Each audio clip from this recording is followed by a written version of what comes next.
jungles of New Guinea,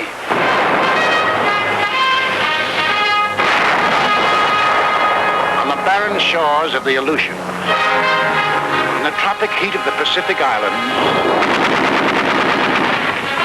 in the sub-zero cold of the skies over Germany,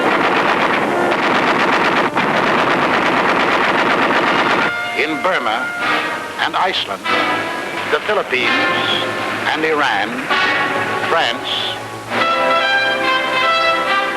in China and Italy, Americans fighting. Fighting over an area extending 7/8 of the way around the world. Men from the green hills of New England, the sun-baked plains of the Middle West, the cotton fields of the South, the close-packed streets of Manhattan, Chicago, the teeming factories of Detroit, Los Angeles, the endless stretching distances of the Southwest, men from the hills and from the plains, from the villages and from the cities, bookkeepers, soda jerks, mechanics, college students, rich man, poor man, beggar man, thief, doctor, lawyer, merchant, chief, now veteran fighting men. Yet 2 years ago, many had never fired a gun or seen the ocean or been off the ground. Americans, fighting for their country while half a world away from it, fighting for their country and for more than their country, fighting for an idea. The idea bigger than the country. Without the idea, the country might have remained only a wilderness. Without the country, the idea might have remained only a dream.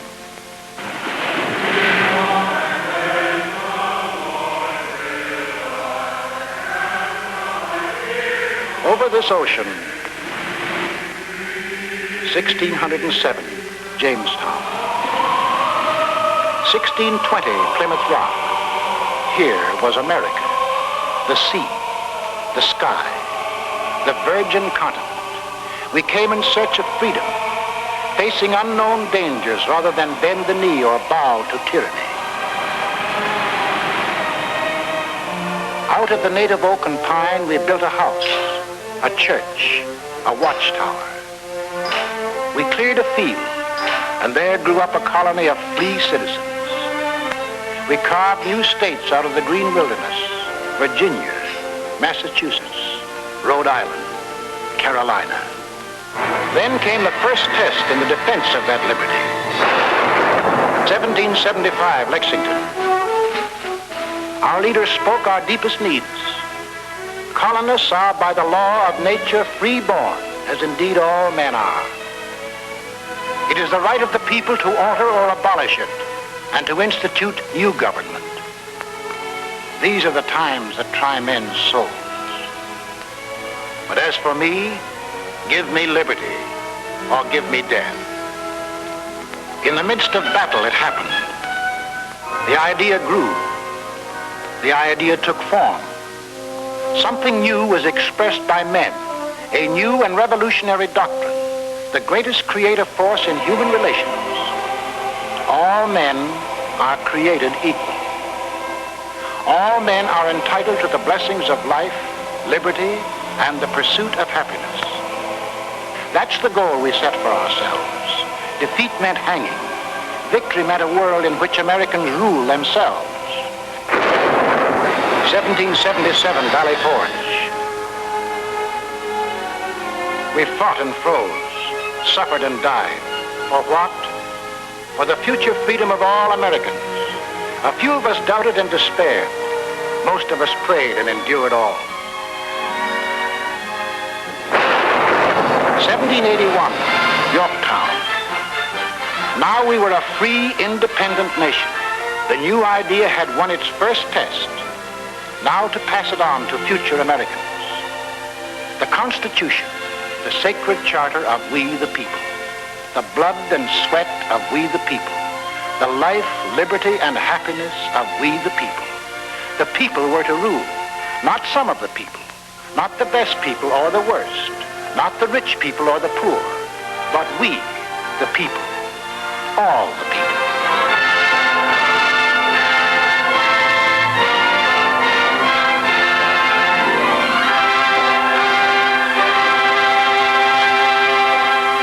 In this brotherhood, America was born. One nation, indivisible, with liberty and justice for all. We began as 13 states along the Atlantic seaboard. We pushed across the Alleghenies, the Ohio River, the Mississippi, the last bar range of the distant Rockies. We carried freedom with us. No aristocratic classes here, no kings, no nobles or princes, no state church, no courts, no parasites, no divine right of man to rule man. Here, humanity was making a clean, fresh start from scratch. Behind us, we left new states, chips off the old blocks welded together by freedom.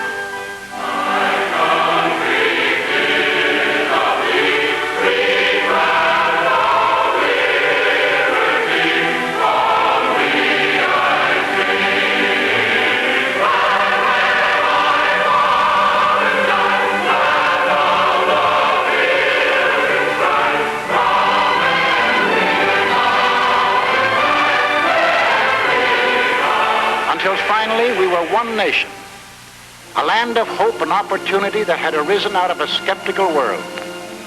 A light was shining, freedom's light. From every country and every clime, men saw that light and turned their faces toward it. Give me your tired, your poor, your huddled masses yearning to breathe free, the wretched views of your teeming shore. Send these, the homeless, tempest-tossed, to me. I lift my lamp beside the golden door. As strangers to one another, we came and built a country, and the country built us into Americans. The sweat of the men of old nations was poured out to build anew. The sweat of our first settlers, the English, the Scotch, the Dutch, building the workshop of New England, of the Italian in the sulfur mines of Louisiana, of the Frenchman and the Swiss in the vineyards of California and New York State, of the Dane, the Norwegian, the Swede, seeding the good earth to make the Midwest bloom with grain, of the Pole and the Welshman, of the Negro harvesting cotton in the hot southern sun, of the Spaniard, the first to roam the great Southwest, of the Mexican in the oil fields of Texas and on the ranches of New Mexico, of the Greek and the Portuguese harvesting the crop the oceans yield, of the German with his technical skill, of the Hungarian and the Russian, of the Irishman, the Slav, and the Chinese working side by side. The sweat of Americans, and a great nation was built.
The men of all nations built America, and the blood. For the blood of Americans has been freely shed. 5 times in our history have we withstood the challenge to the idea that made our nation. The idea of equality for all men, life, liberty, and the pursuit of happiness. The idea that made us the people we are. Let's take a look at ourselves before we went into this war. Well, first of all, we're a working people. On the land, at the workbench, at a desk. And we're an inventive people. The lightning rod, cotton gin, the telegraph, the blessed anesthesia of ether, the rotary printing press, the telephone, electric welding, the incandescent lamp, the submarine, the steam turbine, the motor-driven airplane, the X-ray tube, the gyroscope compass, the sewing machine, television. All these and countless more bear witness to our inventiveness.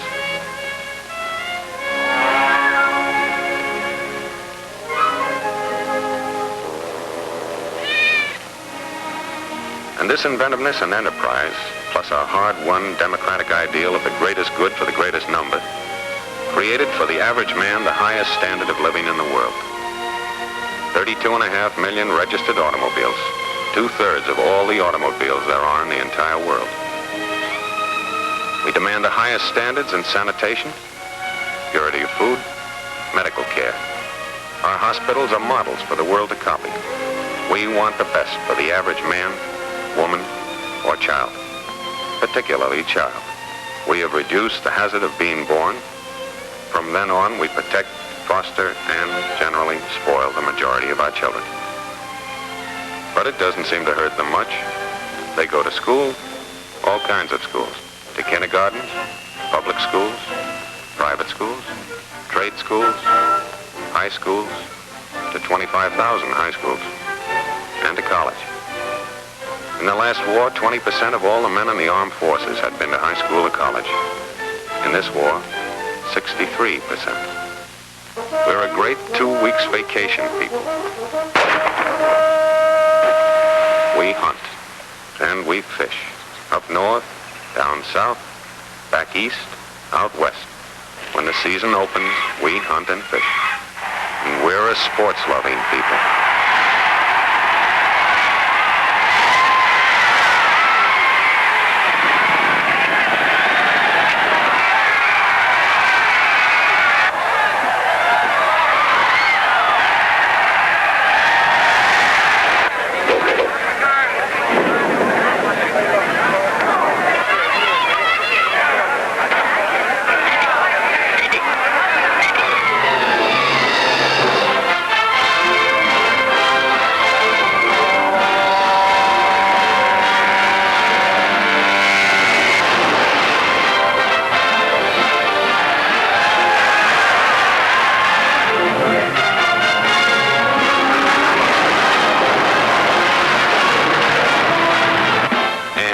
Probably the travelingest nation in all history. We love to go places.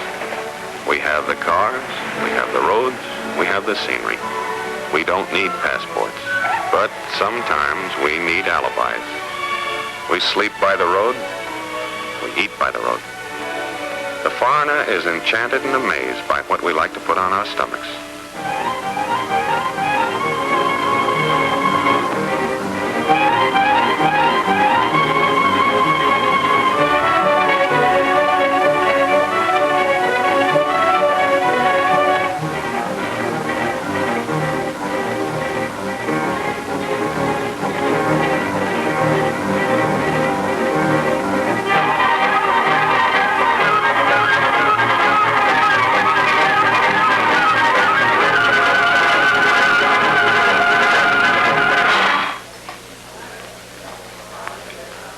Great joining people. We join clubs, fraternities, unions, federations.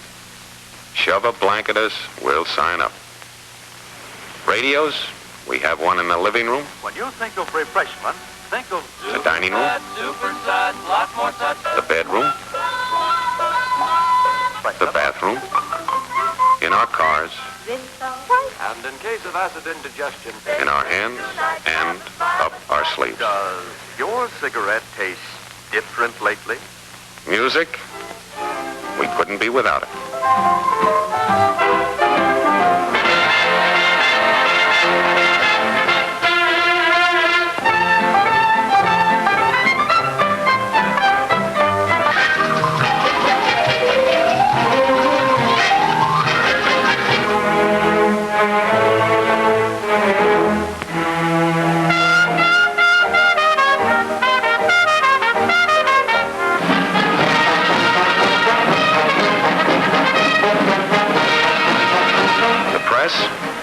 Yes, it's the biggest, but most important, it's the freest on earth. Over 12,000 newspapers of all shades of opinion, books on every conceivable subject, and more than 6,000 different magazines, not counting the comics. Churches, we have every denomination on earth. 60 million of us regularly attend, and no one dares tell us which one to go to. We elect our own neighbors to govern us. We believe in individual enterprise and opportunity for men and women alike. We make mistakes. We see the results.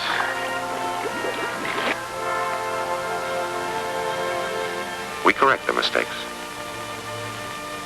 We skyrocket into false prosperities and then plummet down into false, needless depressions. But in spite of everything, we never lose our faith in the future. We believe in the future. We build for the future. Yes, we build for the future. And the future always catches up with us. Before we're done building, we've developed something new and have to start rebuilding. That's roughly the kind of people we are. Boastful, easygoing, sentimental, but underneath passionately dedicated to the ideal our forefathers passed on to us, the liberty and dignity of man. We've made great material progress, but spiritually we're still in the frontier days. Yet deep down within us, there's a great yearning for peace and goodwill toward men. Somehow we feel that if men turn their minds toward the fields of peace, as they have toward the fields of transportation, communication, or aviation, wars would soon be as old-fashioned as the horse and buggy days. We hate war. We know that in war, it's the common man who does the pain, the suffering, the dying. We bend over backwards to avoid it. But let our freedoms be endangered, and we'll pay and suffer and fight to the last man. That is the America. That is the way of living for which we fight today. Why? Is that fight necessary? Did we want war?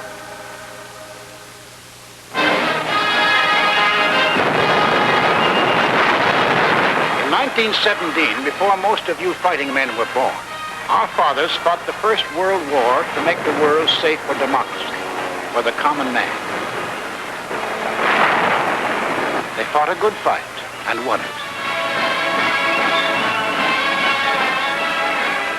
There was to be no more war in their time or their children's time. Faithful to our treaty obligations, we destroyed much of our naval tonnage. Our army went on a reducing diet until it became little more than a skeleton. For us, war was to be outlawed. For us, Europe was far away. And as for Asia, well, that was really out of this world, where everything looked like it was torn from the National Geographic. Yet, in this remote spot in Asia, in 1931, while most of you were playing ball in the sandlots, this war started.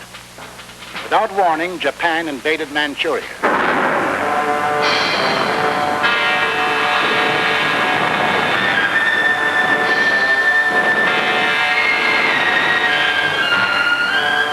Once again, men who were peaceful became the slaves of men who were violent.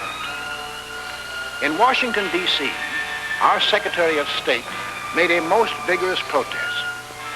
The American government does not intend to recognize any situation, treaty, or agreement which may be brought about by means of aggression.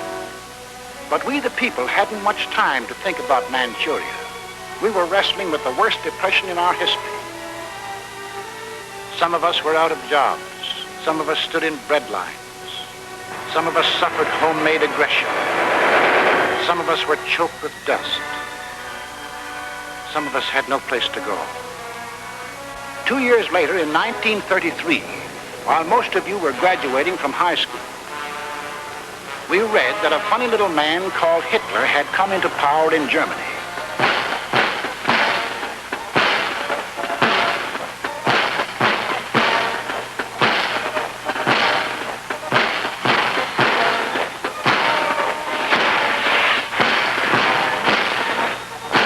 We heard that a thing called the Nazi Party had taken over.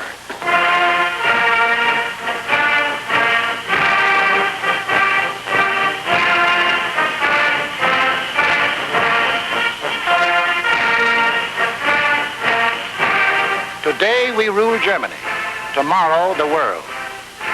What kind of talk was that? It must be only hot air. In 1935, about the time you had your first date, we read that strutting Mussolini had attacked far-off Ethiopia.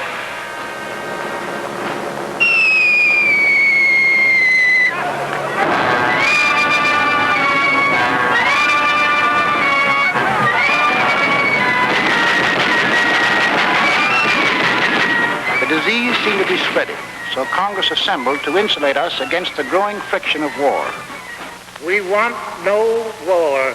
We'll have no war, save in defense of our own people or our own honor. Toward this end, our chosen representatives passed the Neutrality Act. No nation at war could buy manufactured arms or munitions from the United States. In 1936, when you were running around in jalopies, we were disturbed by news from Spain.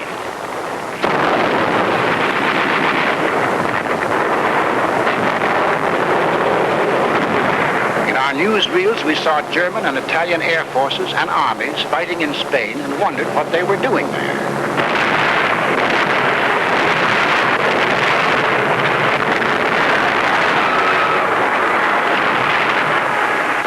For the first time, we saw great cities squashed flat, civilians bombed and killed.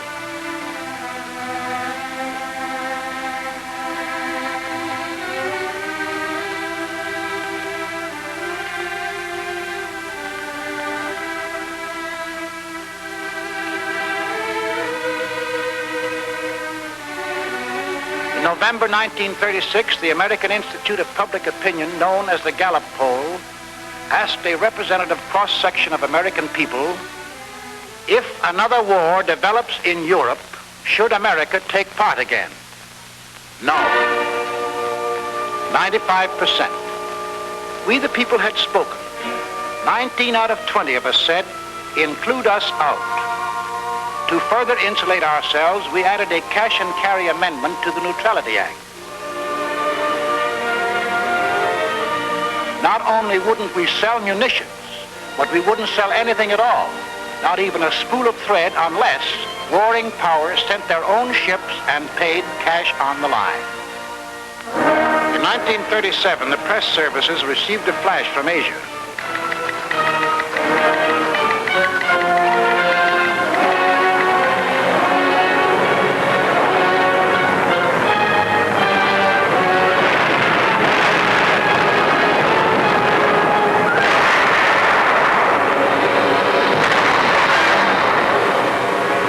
The Japs were turning Asia into a slaughterhouse. But for us, Asia was still far away.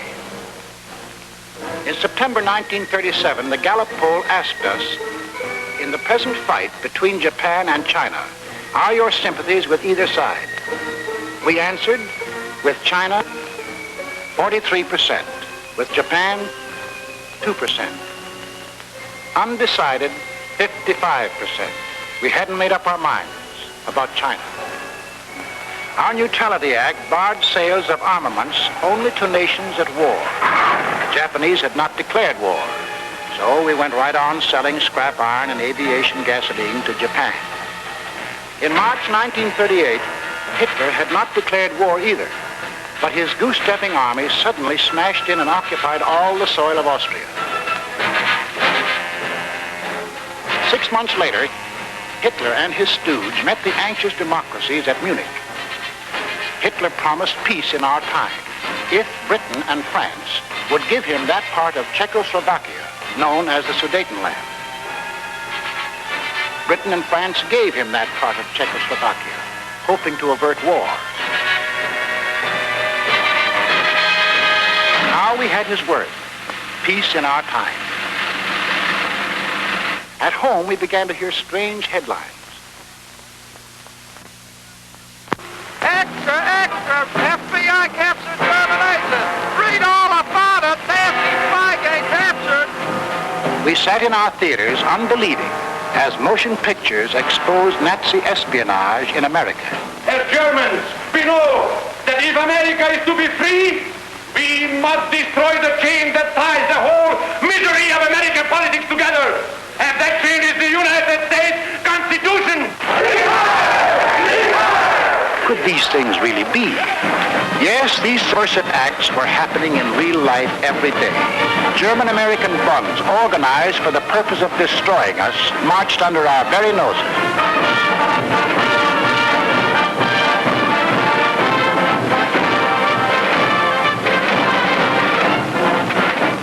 I pledge undivided allegiance to the flag of the United States of America and the republic for which it stands, one nation, indivisible, with liberty and justice for all. In our press, we read the news from abroad that Nazis were spending millions, arming Germany to the teeth.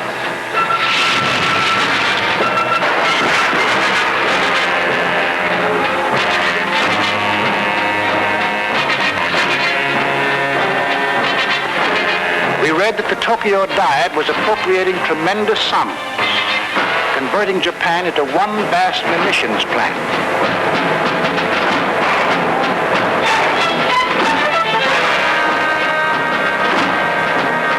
We watched these supposedly poor, have-not nations spend huge sums for armament, and we wondered why. Arrogantly, they told us why. They had declared war on us long before the shooting started. We have actually been at war since the day when we lifted the flag of our revolution against the democratic world. The Germans are a noble and unique race, to whom the earth was given by the grace of God.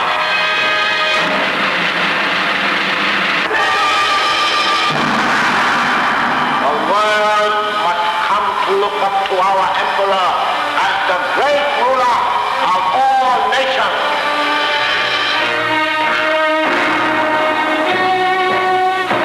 When the people of these three nations elected to follow their leaders, Death Incorporated,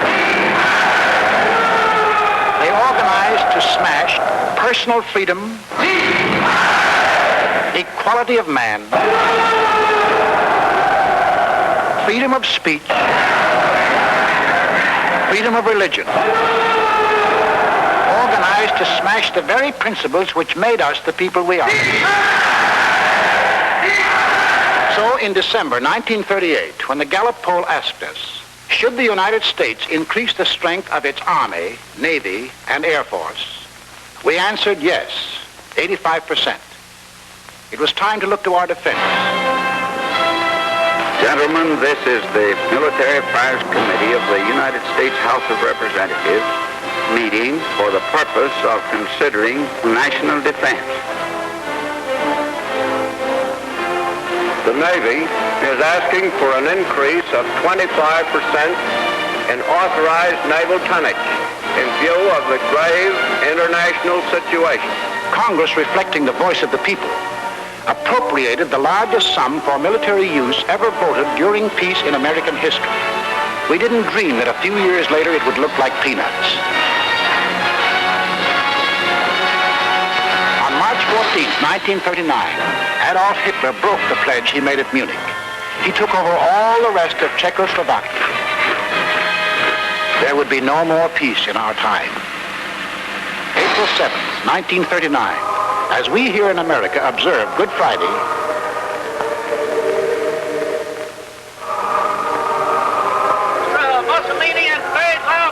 Extra paper, Italy attacks Albania.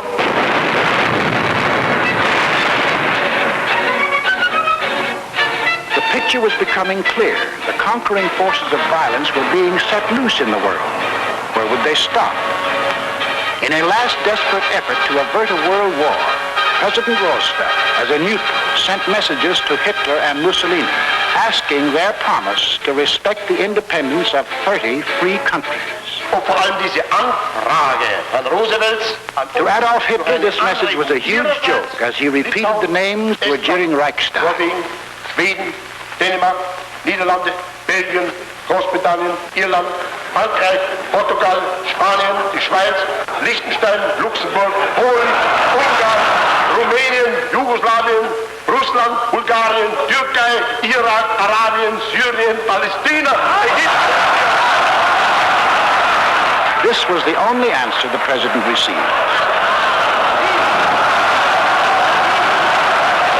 On September the 1st, 1939, the Nazi army smashed into Poland.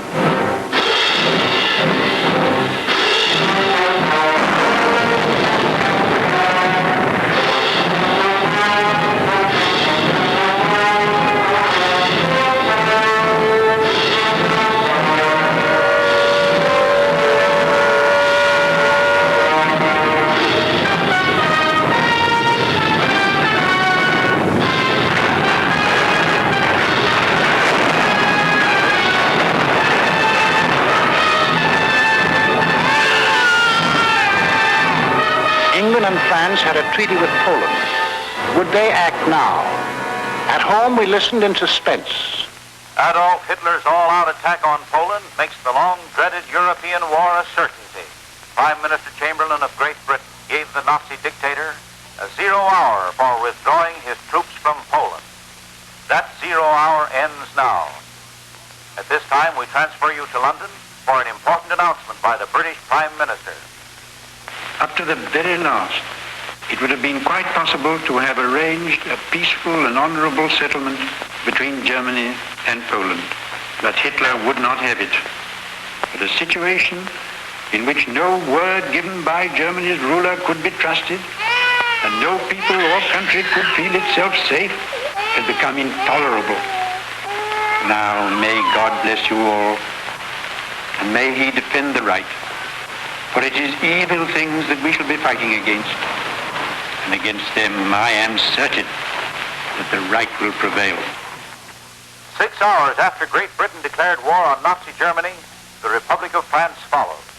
All France is in a maelstrom of activity. The Maginot Line has already opened fire on the Germans. The sparring is ended. World War II has begun.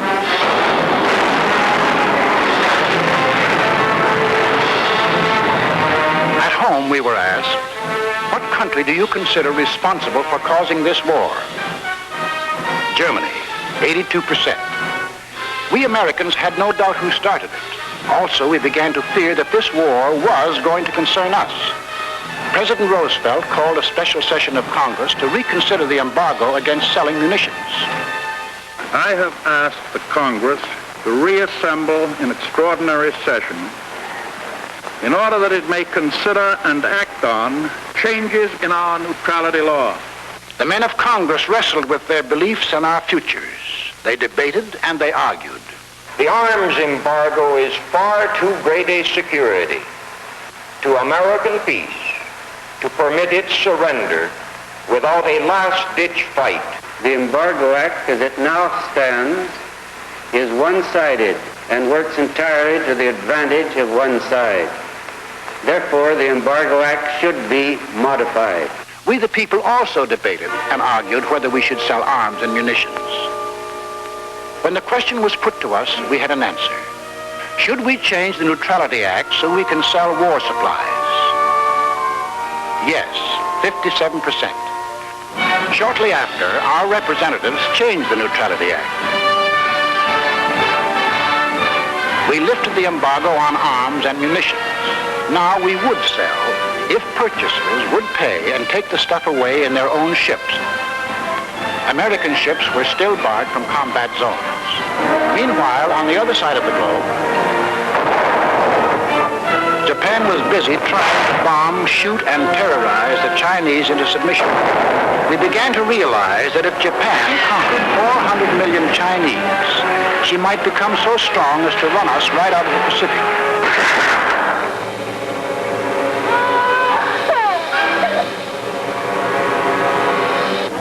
You will remember that 2 years earlier, in September 1937, when we were asked, in the present fight between Japan and China, are your sympathy with either side? Only 43% were with China. Most of us were undecided. In June 1939, when we were asked the same question, 74% said we were with China. Now our minds were made up. When we loaded our scrap iron on Japanese ships, our citizens protested. Let Mr. Atchison, Assistant Secretary of State, tell us the inside of the story. So until the middle of 1940, the restriction of exports to Japan took the form of moral embargoes of aeroplanes and direct munitions. Then Congress passed the Export Control Act, and increasing cutoffs of scrap iron, aviation gasoline, and other strategic items followed. Exports were curtailed to the limit which those responsible for our defense were willing to risk. It was a fearful responsibility. On one side was the possibility, in fact the probability, that one day these materials might be used against us. On the other side was the possibility, in fact the probability, that to cut them off would provoke an attack which we were not then prepared to resist. Finally, in the summer of 1941, as it became clear that Japan was turning her back upon every possibility of reconciliation and adjustment, and was determined upon her great gamble of conquest, all exports ceased. On April 9, 1940, the leaders of Nazi Germany shifted their war machine into high gear. They overran into Denmark. They smashed into Norway. On May the 10th, 1940, they blitzed into Holland and Belgium. The Nazis are marching ahead at the fastest speed a conquering army has moved in all history. All roads in France are choked with slow-moving masses of refugees. Nazi stupid dive bombers are strafing and bombing thousands of helpless women and children. Mr. Kaltenborn. Good evening, everybody. Tonight, it seems clearly apparent that the first great phase of the war in the West has been won by Germany. The army of French and British has made a valiant battle in its effort to retreat to Dunkirk, where there is some slight chance that some part of it can be evacuated. Adolf Hitler's mechanized forces are racing toward Paris as French resistance collapses. On this 10th day of June, 1940, the hand that held the dagger has struck it into the back of its neighbor. This is William L. Shirer speaking from the forest of Compiègne, where Adolf Hitler today is handing his armistice terms to France. It is 3:15 p.m. Adolf Hitler strides slowly toward the little clearing. I can see his face. It is grave, solemn, yet brimming with revenge. Off to one side is a large statue of Marshal Foch. Hitler does not appear to see it. Now we see the French walking down the avenue, led by General Hunsinger. Hitler and the other German leaders rise as the French enter. General Keitel reads the preamble to the German armistice terms. This whole ceremony is over in a quarter of an hour. The last time I saw Paris, her heart was warm and gay. I heard the laughter of her heart in every street cafe.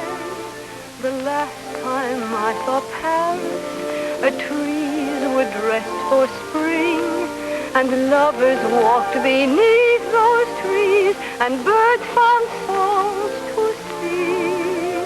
I dodged the same old taxi cabs that I had dodged for years. The chorus of their squeaky horns was music to my ears. The last time I saw Paris, Her heart was warm and gay. No matter how they changed her, I remember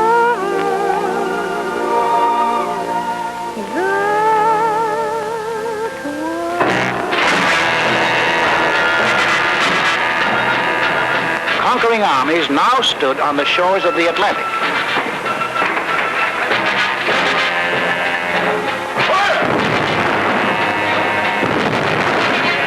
The danger was suddenly close. Countries conquered by the Nazis had possessions outside of Europe. Some of these possessions are in America. Would the Nazis demand the French naval units at Martinique? Would the Nazis move into the Dutch oil fields at Curacao? Would the Nazis seize the French naval base at Dakar for invasion of South America?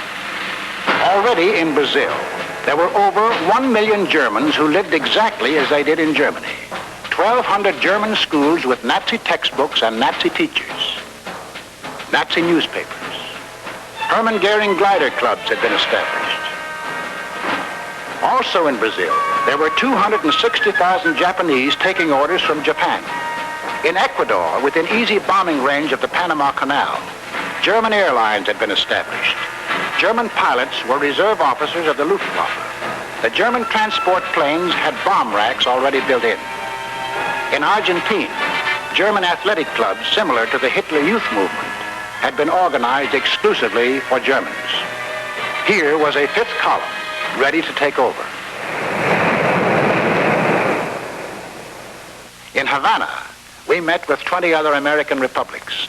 There must not be a shadow of a doubt anywhere as to the determination of the American nations not to permit the invasion of their hemisphere by the armed forces of any power or any possible combination of powers. 20 American nations stood firm. The Americas would not allow any European colony in this hemisphere to be transferred to a non-American power. We said, keep out. We meant it. We must increase production facilities for everything needed for the Army and Navy for national defense. I believe that this nation should plan at this time a program that will provide us with 50,000 military and naval planes. To protect our shores, we authorized construction of a two-ocean navy, the greatest the world has ever known. At least it would be the greatest navy when completed in 1944. But then, in 1940, it was only a paper navy. Our fighting forces at that time consisted of an army of 187,000 men, a navy of 120,000, and this dot was the Air Corps, 22,387 strong. All told, 330,000 men. We had makeshift supplies, makeshift equipment, stovepipes for cannon, bags of flour for bombs, and trucks were labeled tanks.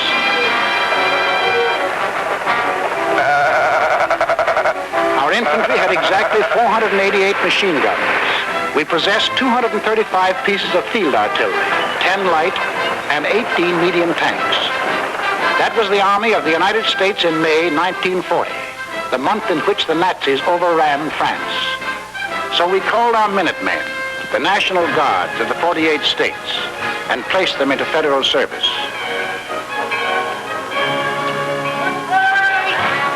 And most important, Congress passed the Selective Service Act.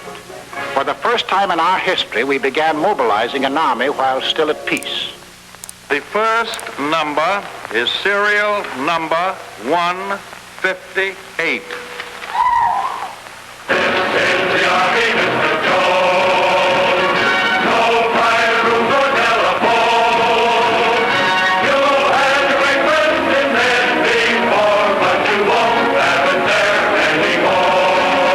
Second number, which has just been drawn, is 192. This is the Army, Mr. Green. We like the barracks nice and clean. You had a housemaid to clean your floor, but she won't help you out anymore. Do what the buglers command.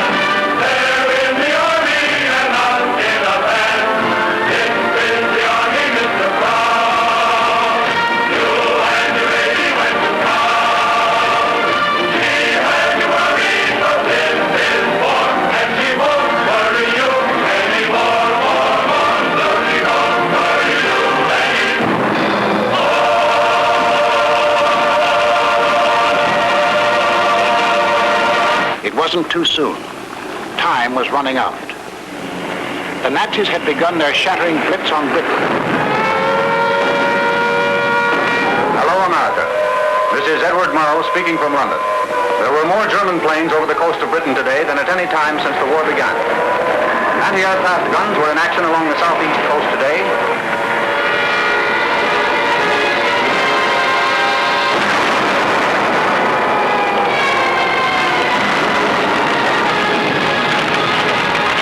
Back on Main Street, USA. Daily, we followed Britain's life struggle. For if Britain died, we would be in grave peril. Our first line of defense in the Atlantic, the British fleet, might go to Nazi Germany. We would be unprotected, our shores, our people, our homes endangered. Britain must not fall. In our harbors, idle and rotting, lay ancient destroyers. They had been built for World War I, but this was World War II, and this gave us an idea. 50 tired, over-aged destroyers were revitalized, transferred to Great Britain. In return, we acquired further protection of our shores. We received a chain of bases stretching from Newfoundland to British Guiana. These bases threw a steel wall around the Caribbean. These bases gave new safety to the Panama Canal.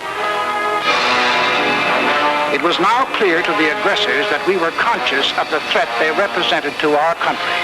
Mr. Burley, Assistant Secretary of State, will tell us how they got together and tried to scare us off.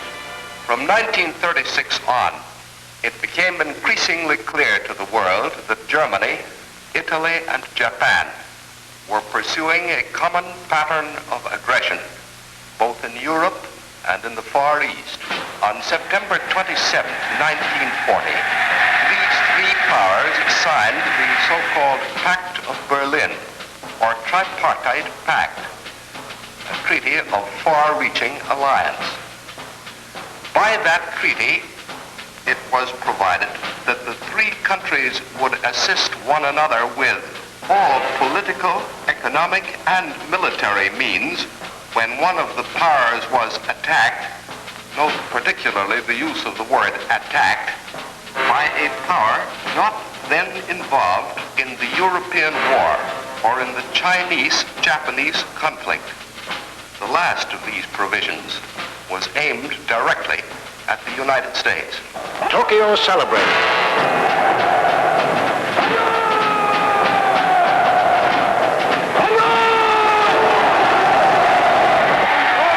Cheer.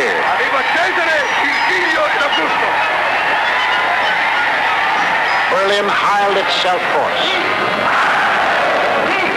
It was clear now that the three Axis countries definitely stood against us. More anxious than ever, we watched the life and death struggle for the possession of the skies over Britain.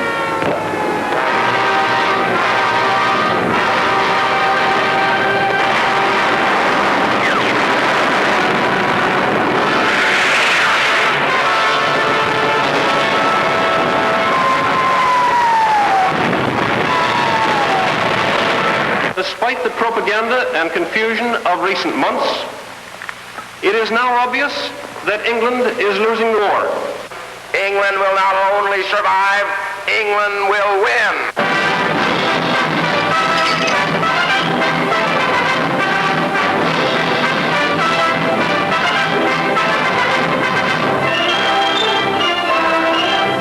So, when we were asked, should we keep out of war or aid Britain even at the risk of war? Aid Britain even at the risk of war, 68%. Thus, the march of conquest of the self-termed master races changed our national attitude from 1936, when only 1 out of 20 Americans thought we would be involved in war, to 1941, when 14 out of 20 Americans were willing to risk war if war was necessary to ensure Axis defeat.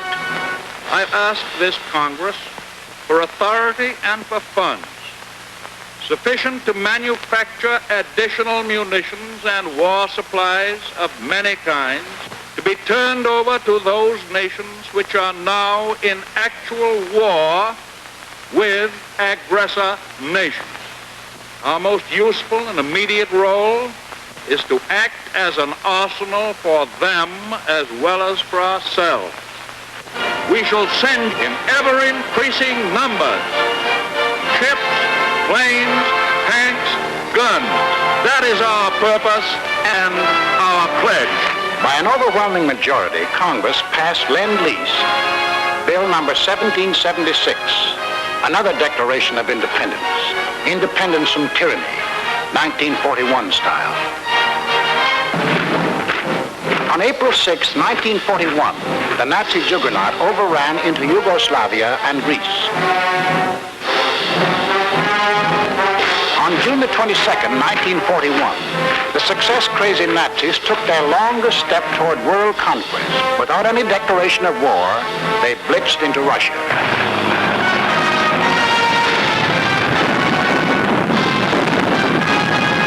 We were determined not to let down any nations defending themselves against unprovoked attack. So we extended Lend-Lease to these new victims. Now, the Lend-Lease products of our factories were being unloaded in the bombed ports of Great Britain, at the Red Sea ports for the British in Africa. Lend-Lease was being hauled over the Burma Road to China. Lend-Lease was piling up in Murmansk and Iran for Russia. Why did we supply war materials to the countries defending themselves against Axis aggression? Was it our natural sympathies for people unwilling to lose their freedom? Was it our ancient antagonism to conquerors imposing their rule on others by force? Yes, partly. But principally it was because the American people had become certain that they were on the list of free nations to be conquered. Two worlds are in conflict, two philosophies of life. One of these two worlds must break asunder. And we were the leading example of that free world that Hitler was committed to breaking asunder. What would have been our defensive position if the aggressors had succeeded in conquering Britain, Russia, and China? German conquest of Europe and Africa would bring all their raw materials, plus their entire industrial development, under one control. Of the 2 billion people in the world, the Nazis would rule roughly 1/4, the 500 million people of Europe and Africa, forced into slavery to labor for Germany. German conquest of Russia would add the vast raw materials and the production facilities of another of the world's industrial areas. And of the world's people, another 200 million would be added to the Nazi labor pile. Japanese conquest of the Orient would pour into their factory the almost unlimited resources of that area. And of the peoples of the earth, 1,000 million would come under their rule, slaves for their industrial machine. We in North and South America would be left with the raw materials of 3/10 of the Earth's surface against the Axis with the resources of 7/10. We would have one industrial region against their 3 industrial regions. We would have 1/8 of the world's population against their 7/8. If we, together with the other nations of North and South America, could mobilize 30 million fully equipped men, the Axis could mobilize 200 million. Thus, an Axis victory in Europe and Asia would leave us alone and virtually surrounded, facing enemies 10 times stronger than ourselves. These are the reasons that led us, the American people, to change the Neutrality Act, to send aid to Britain, to Russia, to China, to make ourselves the arsenal of democracy. These are the reasons why now the first American troops set forth into the Atlantic to occupy new bases in Greenland and Iceland with the consent of their local governments. In our hands, bases of defense. In Nazi hands, bases of offense.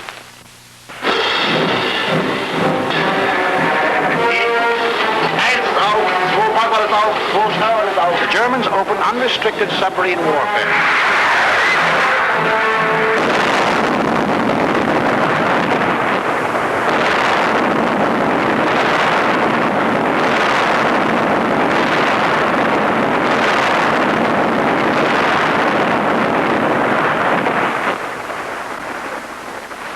today.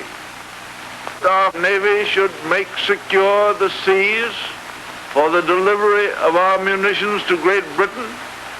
It will render as great a service to our country and to the preservation of American freedom as it has ever rendered in all its glorious history. We want those cargoes protected. An aroused Congress repealed the entire Neutrality Act. We armed our merchants, and for the first time, they steamed into combat zones to deliver Lend-Lease. While this was going on in the Atlantic, the Japs, by so-called agreement with the puppet government of defeated France, moved in on Indochina.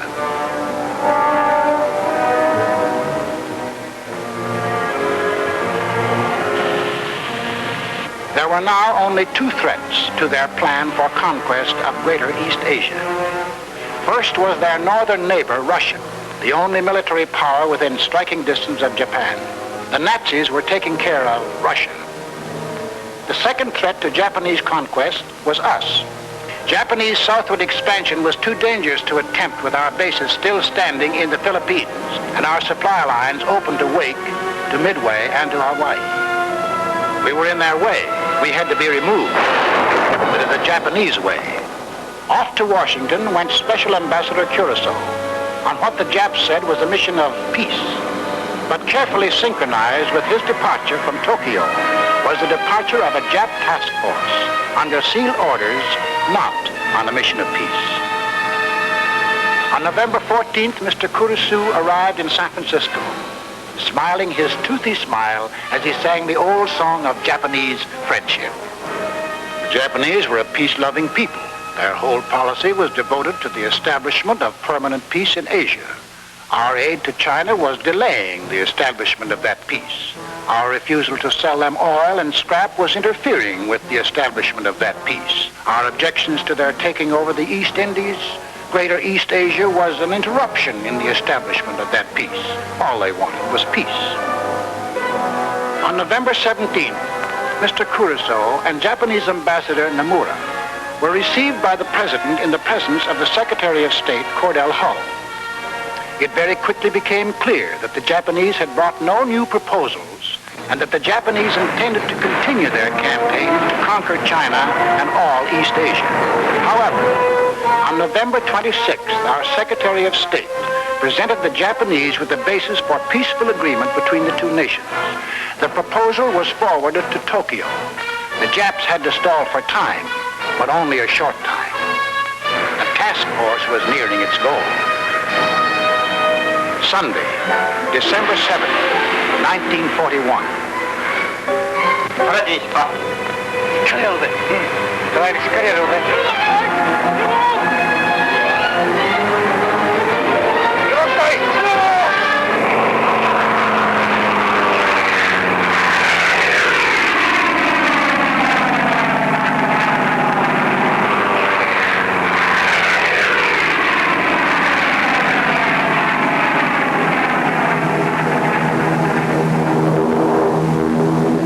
p.m.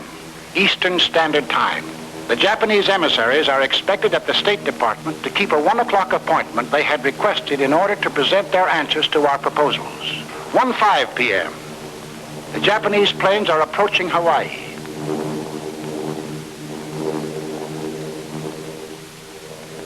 1:10 p.m. The Japanese emissaries telephoned to postpone their appointment until 1:45. 1:20 p.m.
p.m. The Japanese envoys, smiling and correct, arrive at the State Department. 2:20 p.m.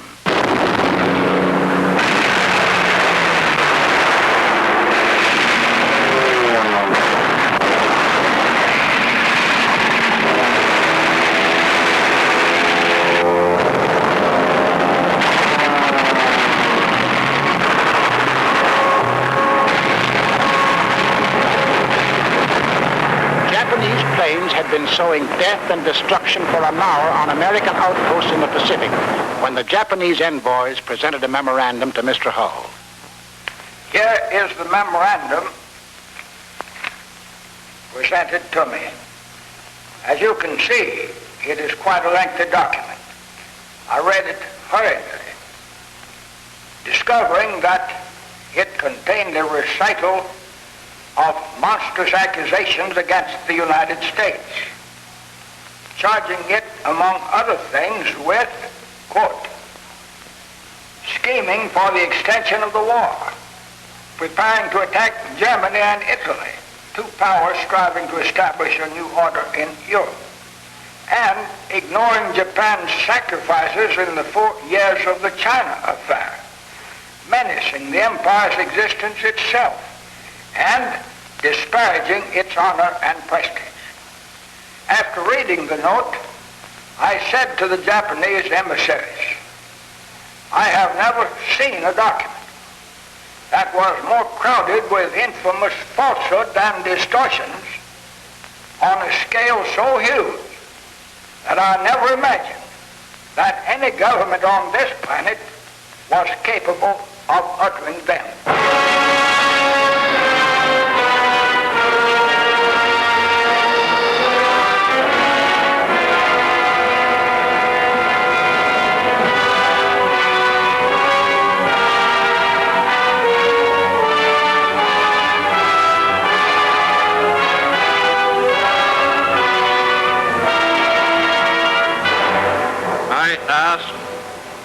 Congress declare that since the unprovoked and dastardly attack by Japan on Sunday, December 7, 1941, a state of war has existed between the United States and the Japanese Empire.